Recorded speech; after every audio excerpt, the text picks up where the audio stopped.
Бүгін тағы ата дәстүр жалғасты, басталмақшы құтты қадам алғашқы.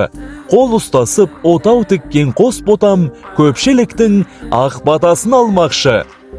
Құрметті қонақтар, сіздерді ұлымыз Бабахан мен келініміз Анардың үйлену тойына арналған ақ дастарханымыздың қадірлі қонағы болуға шақырамыз. Той салтанаты 2023 жылдың 20 тамыз күні сағат 18:00-де. Мекен жайымыз Ақтау қаласы, Бәйтерек мейрамханасы.